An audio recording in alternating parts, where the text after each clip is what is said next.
रामकृष्ण हरी. हरिभक्तीपरायण संत तुकाराम महाराज जीवनचरित्र यामध्ये आपण संत तुकाराम महाराजांचा संसार व वैराग्य जाणून घेत आहोत.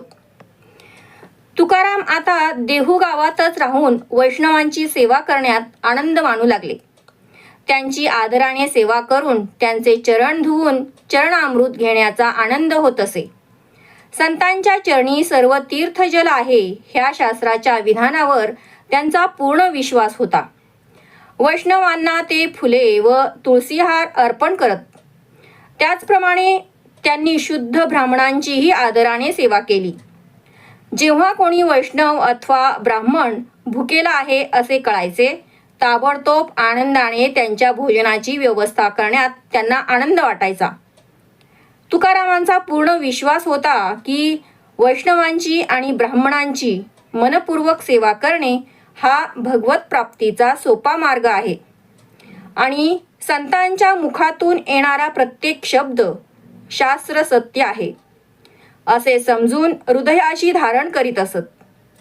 संत ज्यावेळी कीर्तन करत त्यांच्या मागून तुकाराम कीर्तन करत व एकांतात असताना जे काही कीर्तनात ऐकले त्याबद्दल चिंतन मनन करत असत. तुकारामांना भगवान श्रीकृष्णाचे प्रत्यक्ष दर्शन झाले असले तरी सर्वसामान्यांची सेवा करण्यातच स्वतःला समर्पित केले होते. वैष्णव हरिकीर्तन व नृत्य करीत तेथील जमीन साफ करून त्यांच्या पायाला दगडधोंडे लागू नये याची ते काळजी घेत. जेव्हा भक्त मंदिरात हरिकीर्तन करीत त्यावेळी त्यांची पादत्राणे सांभाळीत व जाताना नम्रतेने भक्तांना दंडवत करीत. जेव्हा तुकाराम कीर्तन करीत असत तेव्हा भक्तांच्या उत्साहाला उधाण येत असे. त्यांचा स्वतःचा आवाज भगवत प्रेमामुळे कंपित होत असे. त्यांच्या डोळ्यातून प्रेमाश्रू वाहत असत. शुद्ध भक्ताची लक्षणे श्रीमद भागवतामध्ये वर्णन केली आहेत. त्याप्रमाणे प्रत्येक लक्षण त्यांच्यामध्ये प्रकट होत असे. आजूबाजूचे लोक तुकारामांना पाहून म्हणू लागले, हा कृष्ण प्रेमामध्ये वेडा झालेला आहे. रात्रंदिवस शरीराचे भान न ठेवता हरिकीर्तन करीत असतो. हा सत्यवचनी आहे, केवळ सर्वांच्या हितासाठी जगतो. त्याच्या हृदयामध्ये सृष्टीतील सर्व जीवांसाठी करुणा आहे. कुणीही कुठलीही सेवा करण्यास सांगितली तर ताबडतोब मदतीचा हात पुढे करतो. कुठल्या वस्तूची कुणी इच्छा व्यक्त केली व त्याच्याकडे असेल तर कुठलाही विचार संकोच न करता ती देऊन टाकण्यात त्याला आनंद वाटतो. त्याने शरीराने व मनानेही कधी दुसऱ्याला फसविले नाही. लोक कवडीसाठी एकमेकांचा जीव घेतात, पण तुकारामांचे जीवन तसे नव्हते. बोले तैसा चाले असे त्याचे वागणे होते. सर्व जग त्यांनी आपल्यासारखेच मानले. स्वप्नात सुद्धा कोणाशी भेदभाव केला नाही. सर्वांची दुःखे त्यांना स्वतःची वाटत असत. एकदा तुकारामांची पत्नी स्नान करण्यासाठी गेली. स्नानानंतर घालण्यासाठी स्वच्छ धुतलेले लुगडे घडी करून तिने भिंतीवर ठेवले होते. घराच्या बाहेरून ओटीवर तुकाराम प्रेमादराने हरिनाम चिंतन करीत बसले होते. त्यांच्यासाठी सर्व जग विष्णुमय होते. त्याच वेळी एक गरीब ब्राह्मण स्त्री तुकारामांजवळ आली व हात जोडून विनवणी करू लागली. माझ्या घरची परिस्थिती फारच बिकट आहे. माझ्याकडे अंग झाकण्यासाठी एक चांगले वस्त्रही नाही. तुमच्या घरी एखादे फाटके लुगडे असेल तर मला दान द्यावे. हे काकुळतीचे शब्द ऐकून तुकारामांच्या हृदयात करुणा उत्पन्न झाली. आपल्या हाताने स्नानगृहाच्या भिंतीकडे निर्देश करून पत्नीने भिंतीवर टाकलेले लुगडे घेऊन जाण्यास त्या स्त्रीला सांगितले. त्या ब्राह्मण स्त्रीने आवलीने स्नानानंतर वापरण्यासाठी ठेवलेले लुगडे भिंतीवरून ओढून घेतले व आनंदाने तुकारामांना धन्यवाद देत निघून गेली. जाताना तुकारामांना आशीर्वाद देत म्हणाली, भगवंतांच्या चरणी आपले मन स्थिर राहो. तुकारामांनी तिला मोठ्याने काही न बोलता आवलीला कळण्याच्या आधी निघून जाण्यास सांगितले व स्वतः इंद्रायणी नदीच्या काठावर जाऊन हरिचिंतन करीत बसले. आंघोळ झाल्यानंतर आवली बाहेर आली आणि लुगडे ठेवले होते तिथे सापडले नाही. आवली विचार करू लागली, आमची दासी बबाई घरात दिसत नाही. ती गोवऱ्या आणण्यास गेली आहे. माझी लहान मुलगी गंगा बाहेर खेळत आहे. महादेव विठोबाला घेऊन इंद्रायणी नदीवर आंघोळ करण्यासाठी गेला आहे. काशी व भागीरथी ह्या हुशार मुली आहेत, पण त्या सासरी गेल्यापासून घरात लक्ष देणारे कोणीच नाही. म्हणून आमचे पती घरातील कोणतीही वस्तू उचलून कुणालाही देऊन टाकतात. ते बाहेरच्या ओटीवर बसले होते आणि ती ब्राह्मण स्त्री कपडे मागताना मी ऐकले आहे. त्या मूर्खाची बुद्धीच भ्रष्ट झाली आहे. मला एक लुगडे होते, त्यांनी तेही त्या स्त्रीला कोणताही विचार न करता देऊन टाकले आणि आता स्वतः पळून गेले. माझा राग टाळण्यासाठी हा काळतोंडा गुपचूप निघून गेला.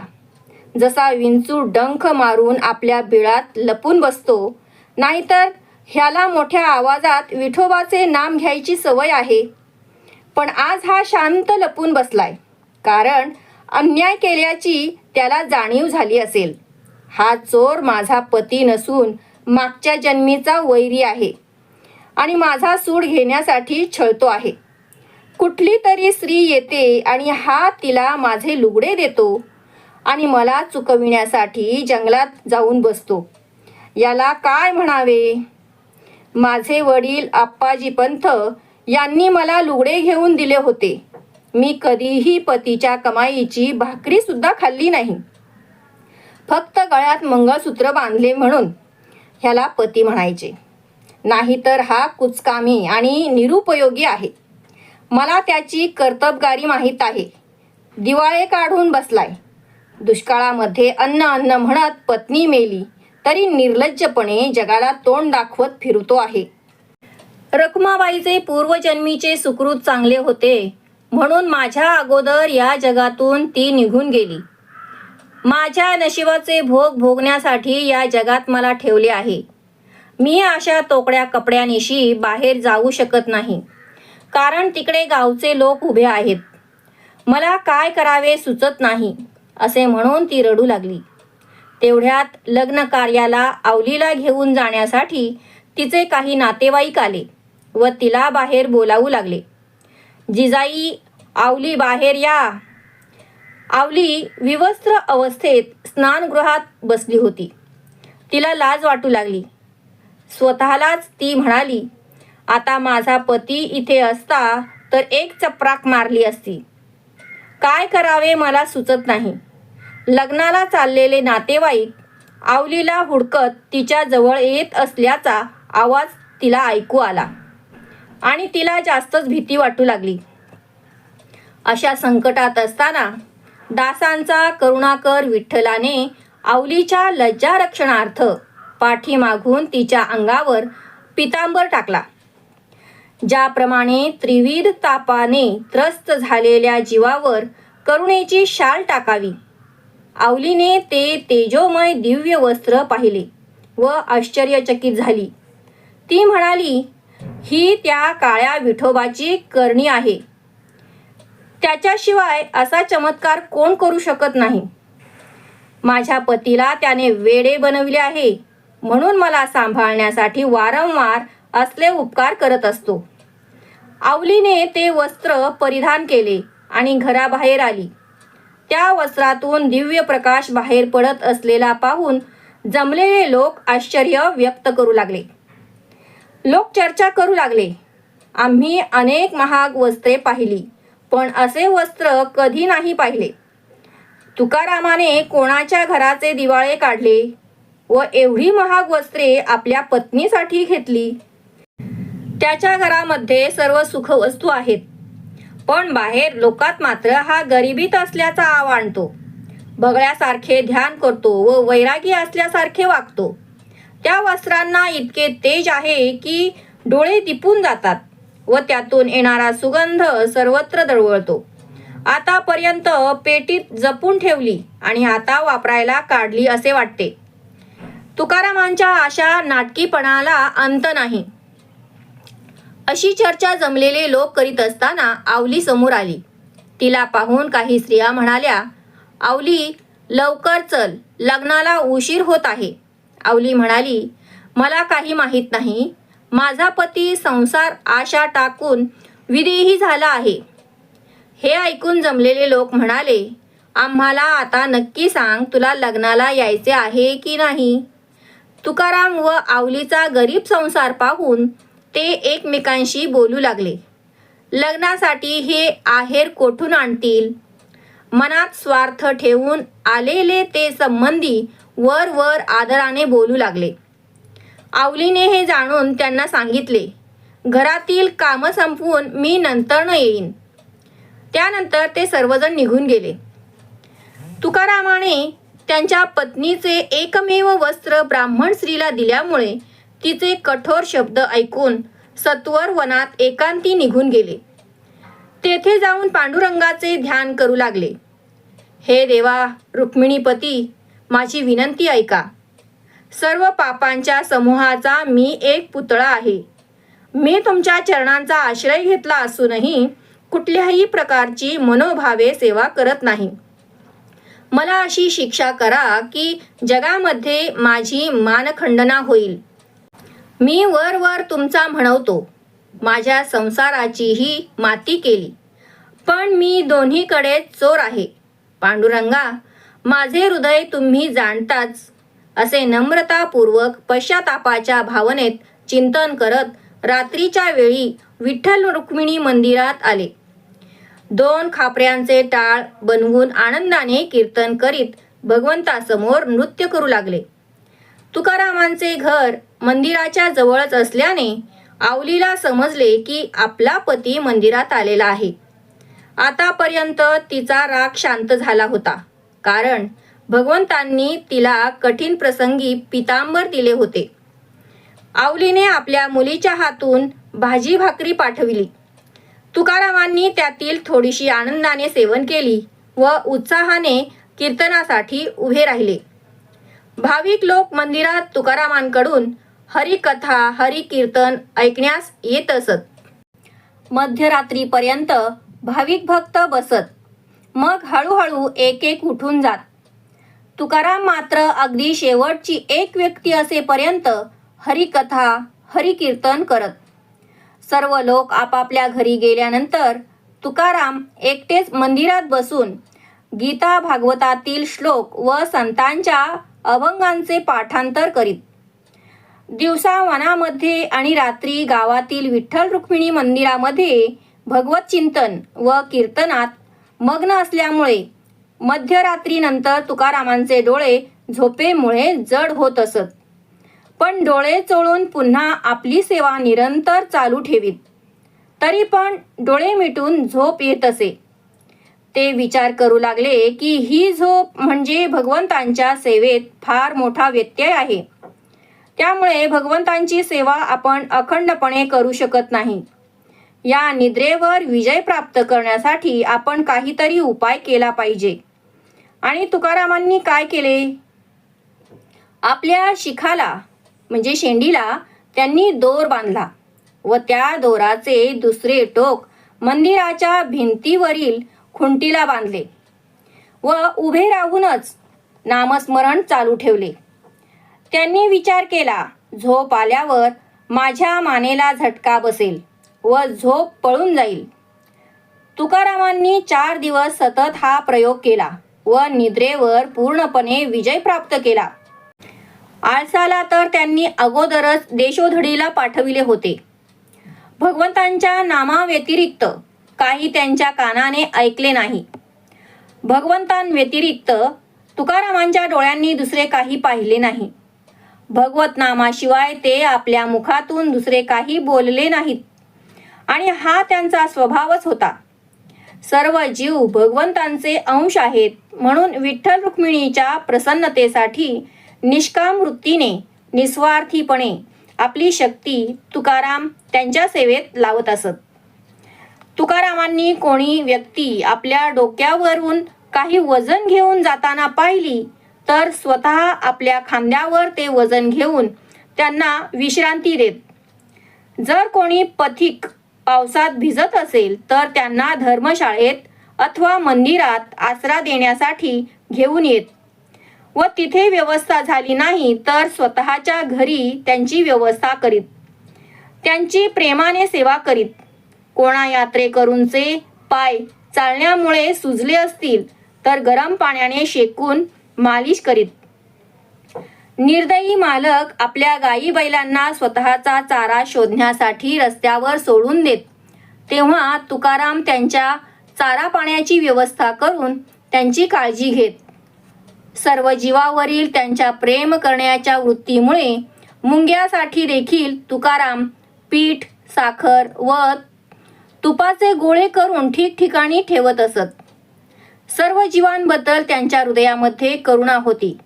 म्हणून अगदी लहानातल्या लहान जीवाची हत्या झालेली त्यांना सहन होत नसे. म्हणून चालताना देखील आपल्या पायाखाली किडे मुंग्या चिरडून मरणार नाहीत याची विशेष काळजी घेत. कुठल्याही जीवाचे दुःख पाहताना पाण्याशिवाय मासा जसा तडफडतो त्याप्रमाणे करुणेने त्यांचे अंतःकरण तडफडत असे. मंदिरात कीर्तनाच्या वेळी भक्तांना उष्णता भासू नये म्हणून त्यांना पंख्याने वारा घालत. जर कुणाला भूक लागली असेल तर त्यांच्या अन्नपाण्याची व्यवस्था करीत. उन्हाळ्याच्या दिवसात तहानलेल्या यात्रेकरूंना पिण्याच्या पाण्याची सोय व्हावी म्हणून स्वतः ठिकठिकाणी घागरीने पाणी आणून घडे भरून ठेवीत असत. आपल्या मुखातून बाहेर पडणाऱ्या एका शब्दानेही कोणी दुखावला जाऊ नये याची ते काळजी घेत व नेहमी सत्य व सर्वांच्या हितासाठीच बोलत. आपल्या शरीराचा उपयोग त्यांनी केवळ परोपकार करण्यासाठीच केला व सेवा करताना कुठल्याही प्रकारचा आळस केला नाही. कोणा यात्रेकरूस आजाराने ग्रासले असेल आणि त्याला जवळ कोणी नातेवाईक नसतील तर मंदिरात त्यांची व्यवस्था करून त्यांच्या औषध पाण्याची व योग्य आहाराची स्वतः व्यवस्था करून आजारातून पूर्णपणे बरे होईपर्यंत त्यांची मनोभावे काळजी घेत. श्रीमद भगवतामध्ये वर्णन केलेल्या जडभरत सारखीच तुकारामांची अवस्था झाली होती. कोणीही कितीही कठीण काम सांगितले तरी स्वार्थ लोभ सोडून ते आनंदाने करत असत. पण हे सर्व करीत असताना भगवत चिंतन व मुखामध्ये हरिनाम यामध्ये तुकारामांनी कधीही खंड पडू दिला नाही. एकदा तुकाराम इंद्रायणी नदीच्या काठावर चिंतन करत बसले होते. त्यावेळी काही व्यापारी उमरे 9 लाखच्या दिशेने व्यापारासाठी चालले होते. सहजपणे तुकारामांची थट्टा करण्यासाठी ते म्हणाले, आमच्या बरोबर चल. ठीक आहे म्हणत तुकाराम त्यांच्या बरोबरीने निघाले. रस्त्यावरून भगवत चिंतन करत जात असता तुकारामांनी समोरून एक वृद्ध शरीराने थकलेली स्त्री काठी टेकत टेकत जात असलेली पाहिली. ती बाजारात जात होती. तुकारामांचे अंतःकरण दयेने व्याकुळ झाले. ते तिच्याजवळ जाऊन म्हणाले, माते, तू खूप थकलेली दिसतेस. माझ्या पाठीवर बस.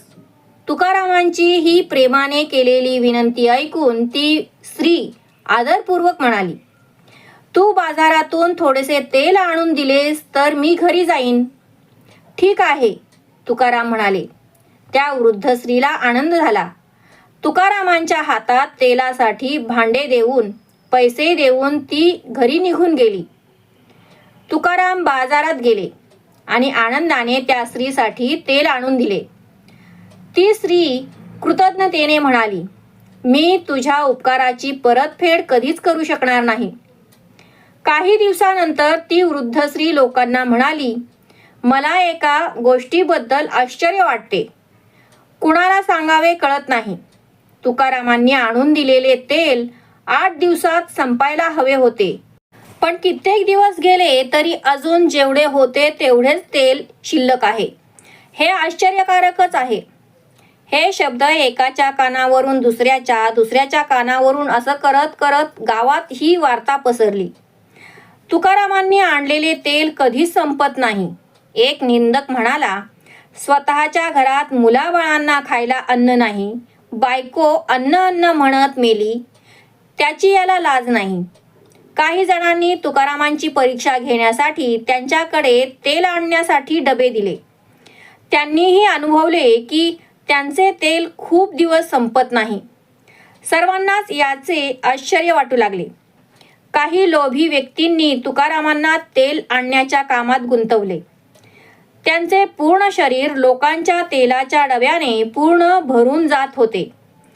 अशा अवस्थेत घराघरातून तेलाचे डबे गोळा करत दुकानदाराकडे येऊन डबे व पैसे दुकानदाराला देत. दुकानदाराने विचारले, कुठल्या डब्यात किती तेल द्यायचे?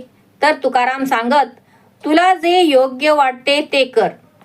डबे भरेपर्यंत उभे असताना आजूबाजूचे दुकानदार तुकारामाला मदतीसाठी बोलवत. तर कधी कधी त्यांच्या डोक्यावरील ओझे उतरवण्यासाठी, दुकान उघडण्यासाठी, दुकानासमोरील रस्ता झाडण्यासाठी ते मदत करत.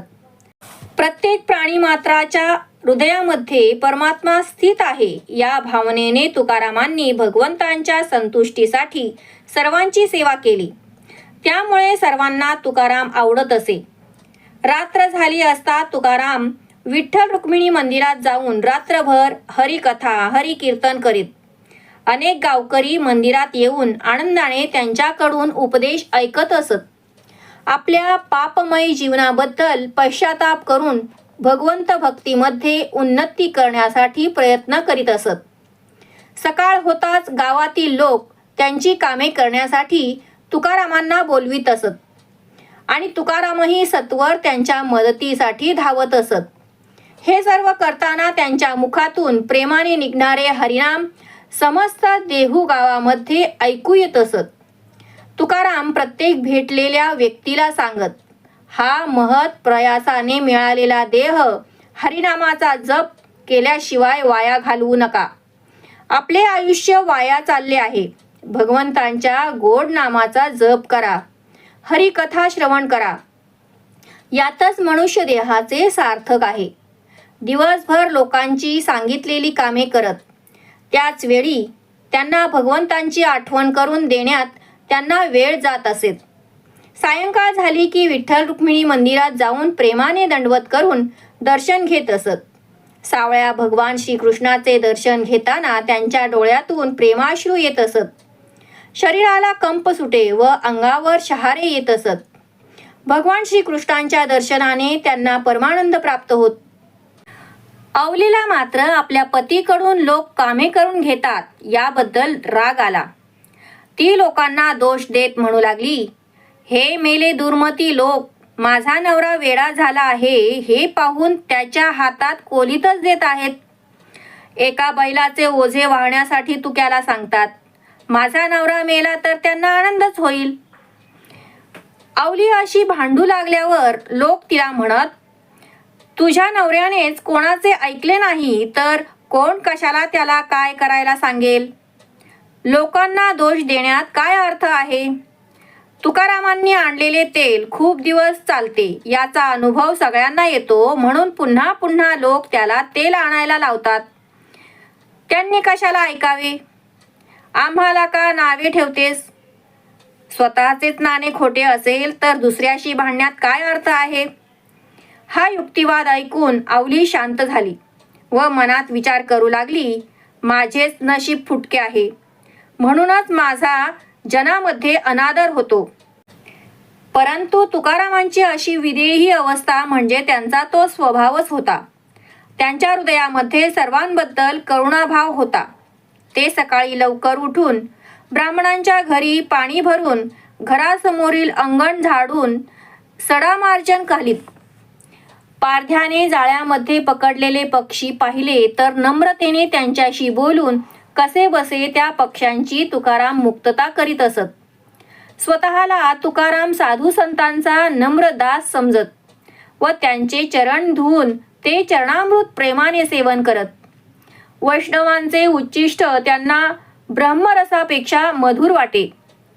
श्रीमद भागवतात वैष्णव भक्तांची लक्षणे वर्णन केली आहेत. ती सर्व तुकारामांमध्ये होती. एकाही गुणाची त्यांच्यात कमतरता नव्हती. आवली मात्र या बाबतीत अज्ञानी होती, म्हणून तुकाराम तिच्यापासून दूरच राहिले.